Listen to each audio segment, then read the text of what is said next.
All right, so I'm going to be talking, my name is Andrew McCann.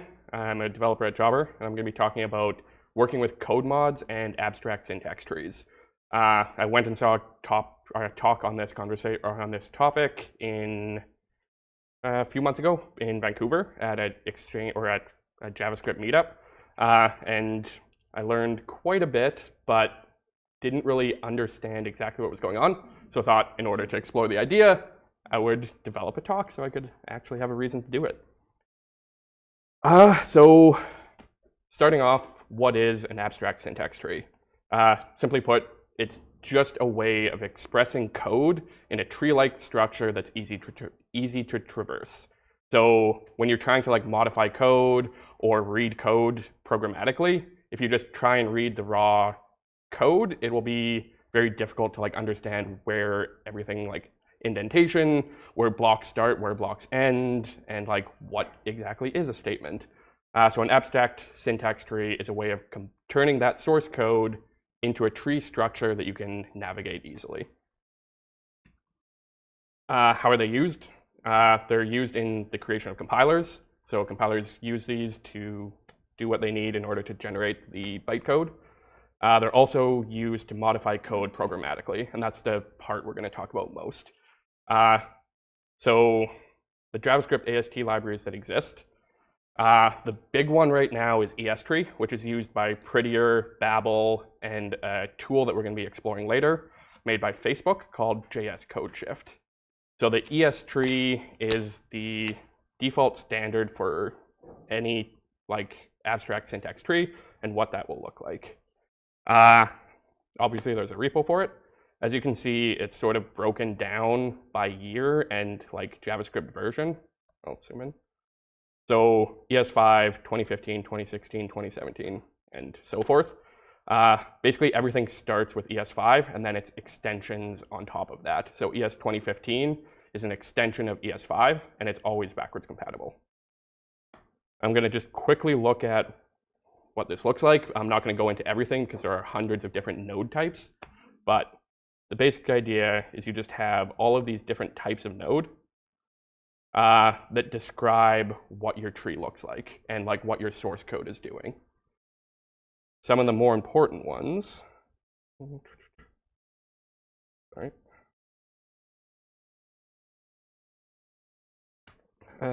Yeah, I'll go into some of the more important ones in a little bit.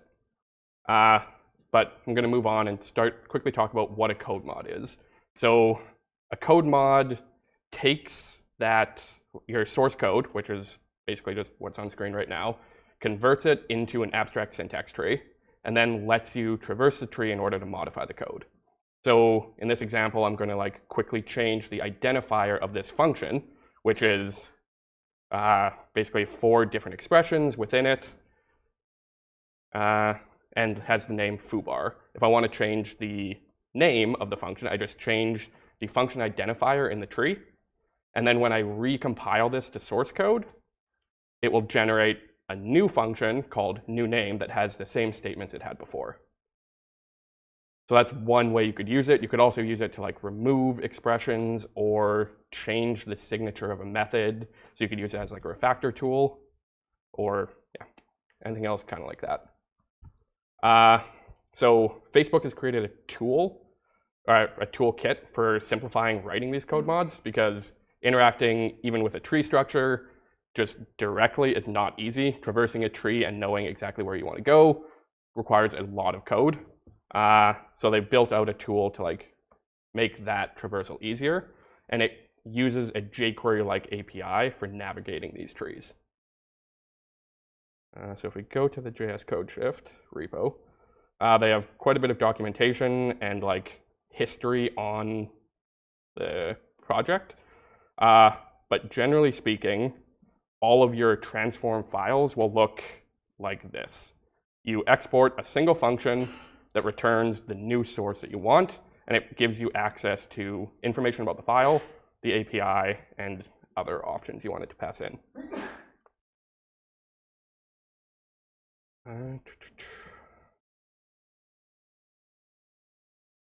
So some of the basics of what JS CodeShift does and gives you. So Going back to the AST Node Types, so it provides an actual JavaScript interface for these types. So everything in this abstract syntax tree is a node. Everything extends from node, so at its root core, everything will be a node.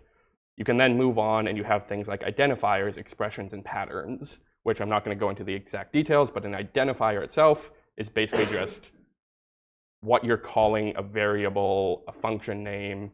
It's any like descriptor in your code base. A function is pretty self-explanatory, which has an identifier, which is the name of the function, a list of parameters, and a body. Inside that body, as we saw earlier, it'll just like branch off even further and have more expressions within it. Yeah. So one of the things I wanted to call out is when I was exploring this topic, trying to wrap my head around all the nodes that exist was near impossible. Like, you can't just read through the documentation, understand all of the nodes. You need a way of actually exploring the code and like interacting with it in order to learn it. And there is a great tool out there called AST Explorer, which allows you to do just that.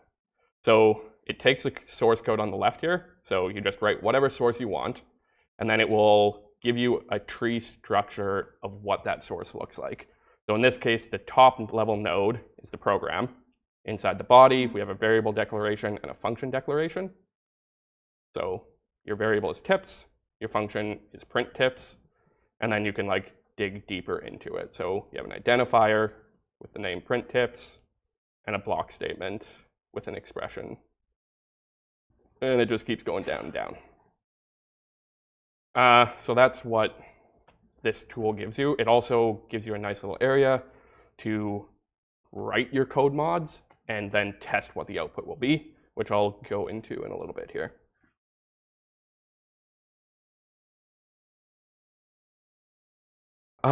One thing that JS CodeShift gives you that isn't part of like the abstract syntax tree structure is the idea of a node path. So in the tree, by default, ESTree doesn't define parents or any other relationships between objects, and it doesn't provide any helper methods because it's just a spec. So JS CodeShift gives you this node path object that allows you to traverse both down and up the tree as you need to. So it has a parent, the actual node that you're talking about, and then a bunch of helper methods to let you interact with that node in a like fairly easy to understand way. It also has builders. So building a node is also not going to be trivial. So JS CodeShift has given you tools to build all of these different node types with minimal effort. In this case, what we have on screen, it has two different builders. One of them is the call expression. So this outermost thing is it's creating a call expression node. That call expression node takes an identifier and an array of parameters. So in this case, we're creating a call expression with the identifier foo, and then a single param, which is an identifier of bar. So you could have done j.literal if you wanted to like give it an argument of 2. So they could do j.literal2, and that would do foo2. And then the comment is what it generates as a result. So these builders become really valuable when you're actually generating mods for your code. So if you want to like build something and convert it to a new structure, you need to be using these builders, or you're probably going to have a bad time. Right. The other thing that JS CodeShift gives you is a collections interface to interact with, which is very similar to jQuery. So in the same way, I'm pointing at my screen, you guys can't see that. The J source at the very top is a similar idea to like a jQuery selector and a DOM node. So it just wraps that DOM node and generates a collection, and then you can call find on that collection and find different types of nodes within that tree, and it will return an array or an array-like object, the same as jQuery, with all of those nodes. So in this case, this code is looking for all of the identifiers within the source. You can then like wrap smaller things. So if inside the for each, I could then wrap the path for that identifier and then grab things underneath that. So if I did jpath, I could grab further nested things Okay, now I'm going to quickly just jump into an example and try and walk through what it's doing.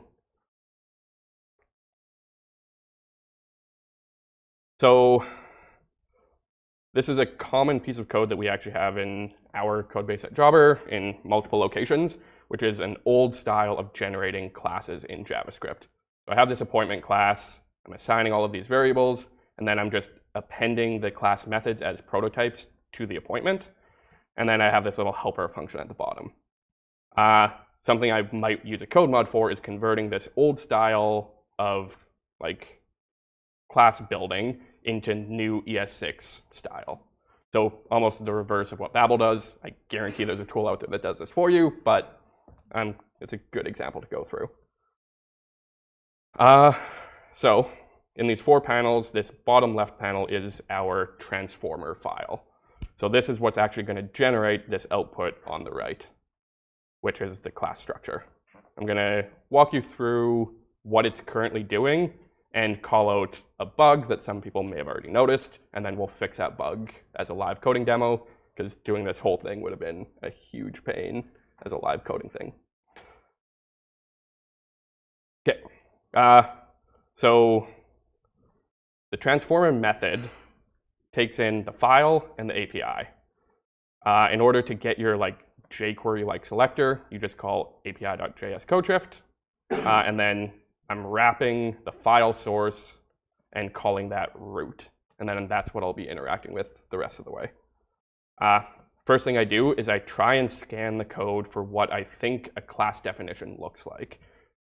So I have this little helper function. So the root, it will call find, look for any function declarations, and check to see if they are, so the second argument to this function is a filter. So it'll grab all of the function declarations, run them through this filter, and then return those nodes. This filter is checking if the identifier looks like a class name. And it's a very naive way of checking if it's a class name. I just check to see that the first character is a capital letter. So any function in the above source that has a capital letter as its trigger that's, in my view, a class name. So, sorry.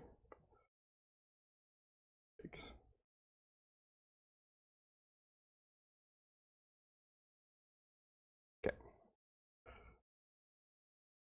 Right. So I've now found all of the class definitions, and I have access to those nodes. The next thing I need to do is find method definitions for those, which down here basically looks identical. It just looks for any expression statements, which is assignment or like calling of a method. It's basically any single line of code can be considered an expression. And then I look at those expressions and see if they have a pattern that looks like it's a method. This isn't super easy to follow, but the general idea is that I'm assigning to a prototype, and the right side of the assignment is a function. If that's the case, then it's a method in my brain, or in this utility transformer. So I will grab all of those and then pass them into this class called generate class methods. This is what's actually going to create a class method object that I can push into my newly created class. So once we've found everything that looks like method definitions, we iterate over them all and grab the function that's on the right-hand side. And then we look at the left side and grab the name of the method that we were attaching. So basically, I'm grabbing inform guests and this function.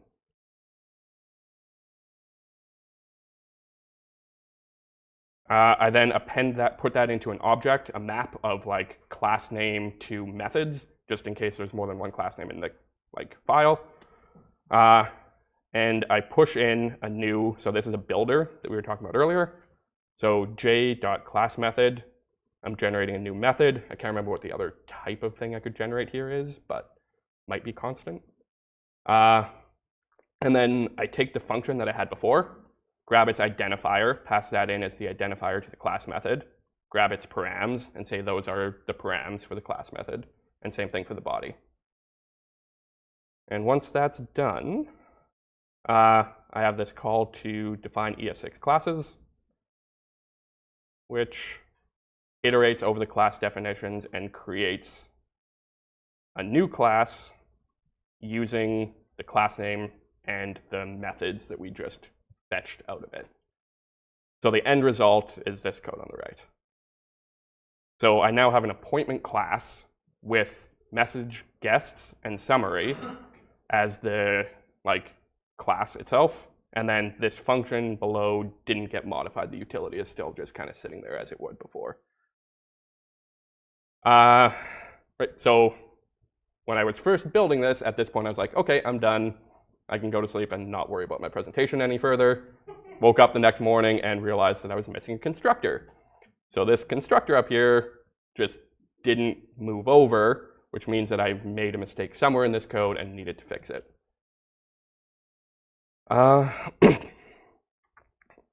So in order to do that, so we're inside the define ES6 class. At this point, we have access to the class definition.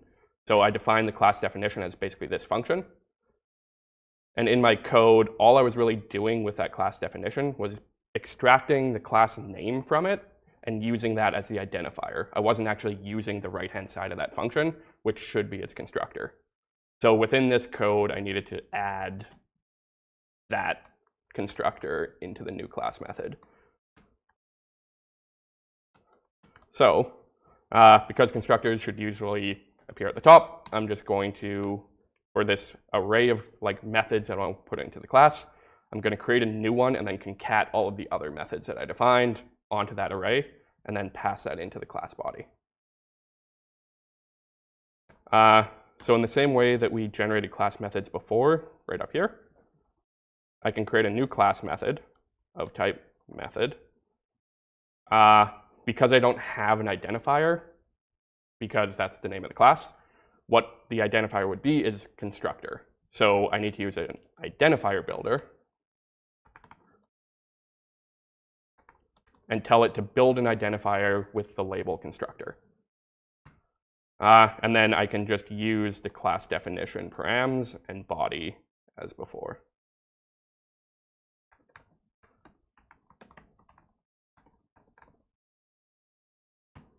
And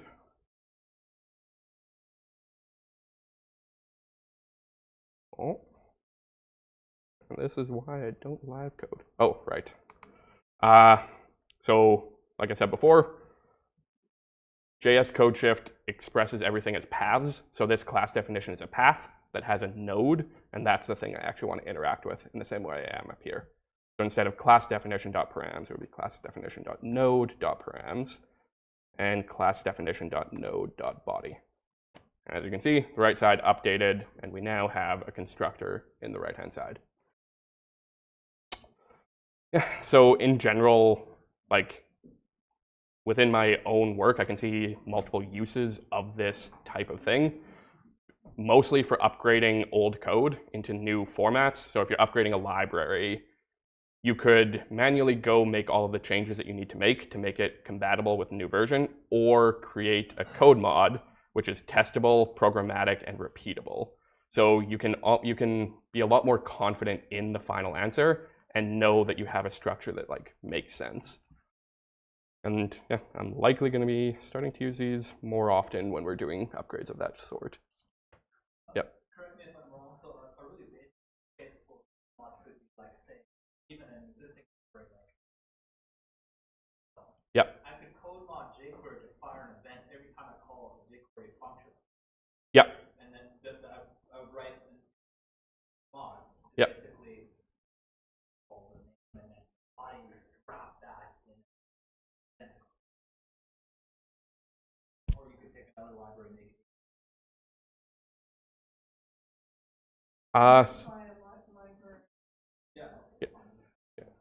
Yeah, so the question was, can we take an existing library and code mod it in order to give it new functionality? Like adding asynchronicity to things that didn't have it before. And yeah, that's definitely a use case for this. Generally speaking, this is something you would probably not want to do at runtime, so you wouldn't want to like do code mods at runtime, but that does lead to some interesting ideas where your code can write code, which is cool.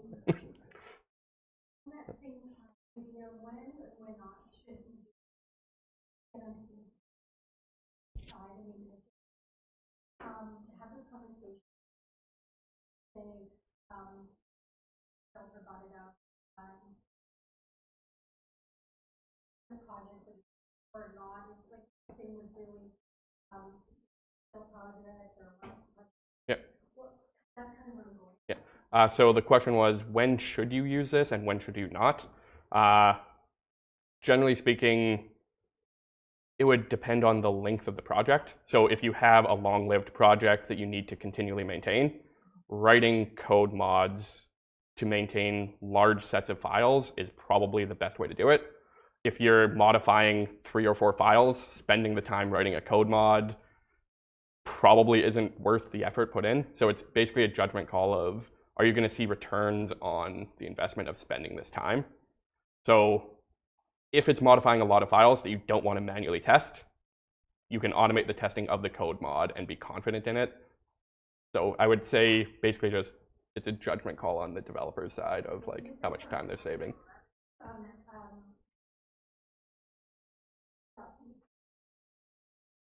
Yeah, yeah. So like I think most libraries now have started implementing code mods as upgrade paths to the next version so that they reduce the burden on the people using their code.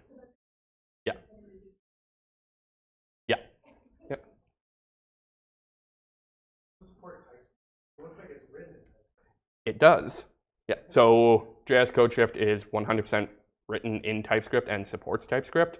While I was doing this testing, it was really nice having the TypeScript definitions, because if I did something wrong, it gave me a very handy piece of information that told me how to fix what I was doing. Or it's like, oh, I was expecting an identifier type and you gave me a string, which told me I needed to wrap it with an identifier. You mentioned as one of the benefits is being testable. Yeah. Can you elaborate on that? So built into the library, JS CodeShift has introduced like a way of testing it using Jest.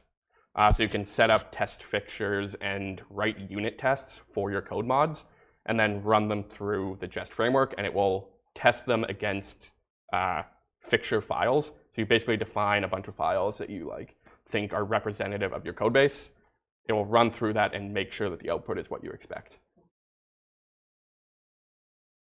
Yeah. Just like Googling project page, it says participating members of Babel, and is this actually what they're ESLint and Babel are using abstract syntax trees, and I think they might be using Recast, which is what this is built on. I think they're all built on the exact same foundation, but not necessarily this particular library. Oh. Yeah. Is this integrated into editors like VS Code? Because I can see like I do like stuff that's like rename, but like do a bit more type of stuff. The question was, is this integrated into editors like VS Code? As far as I know, it isn't, but that could be wrong, and there could be projects that are currently trying to integrate it. Yeah. Last question. Do you have any control on the style of the output? I believe so. So the question was, do you have any control over the style of the output? So you can write custom parsers. So right now, the parser I'm using just parses raw JavaScript, but that's not a requirement. Like it can parse anything as long as you generate a valid ES tree style abstract syntax tree. And I haven't tested it, but I assume the parser goes both ways, where you have to like define how to parse it and then how to render it. So you can control the style via the parser. I don't know what configuration options exist on it though. Yeah. Yeah, I guess he just output it.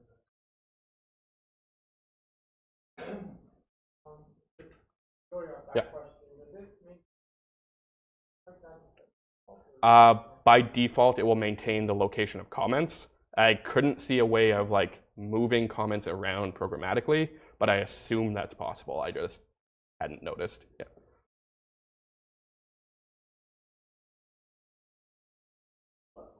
Regarding comment, it would only maintain it like in the function body, and you've already taken the body and moved it. Yeah, if you took the body and moved it, it would leave it where it was. If you had a comment on your about your function, how would it? Doesn't look like that was maintained, probably because I've written the code in a way that wouldn't maintain it. However, this example, which is the default they give you, has maintained those comments. Yeah. Because as long as they come with an AST. Yeah. Yeah. So basically, if your output file has the or your output syntax tree has the comments, it should exist in the new one. Yep.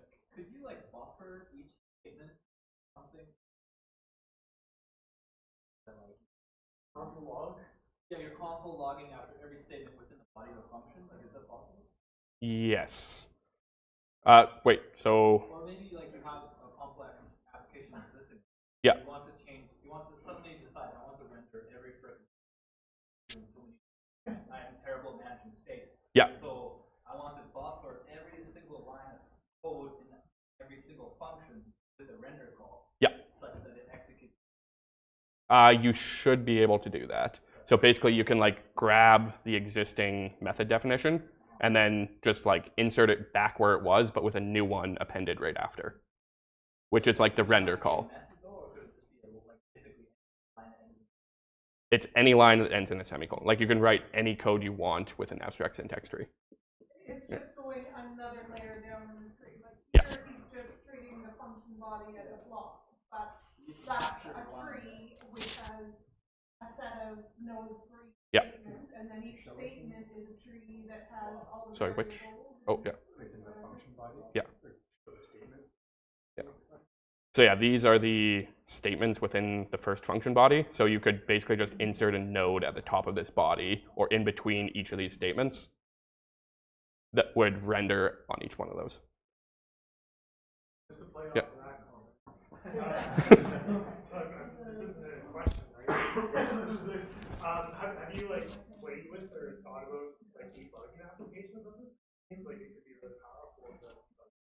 I haven't looked into it, but yeah, I could definitely see that where you could like console.log after every line or whatever you need. Yeah. Yeah. More of a comment, but there's actually a lot of static code analysis tools that use the same thing to identify like security problems in code. Yeah. So like common pattern might be like if you're using a variable when you're allocating memory in like a C application, Mm-hmm. it'll flag that as possibly dangerous. Yeah. And so it'll just look for like certain structure from the tree and then Cool thing is code mod fix those. Yep.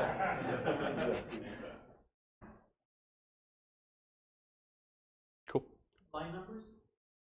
Yes. So you do you have access to the line numbers and column numbers. So the location of every statement exists. You typically don't have to interact with it, but for more advanced features, you could. So you could keep full source nothing that. Yeah. Absolutely. Bring your custom preprocessor, but you want to keep. Yep. Cool. Well, thank you very much, Andrew. That was No awesome. problem.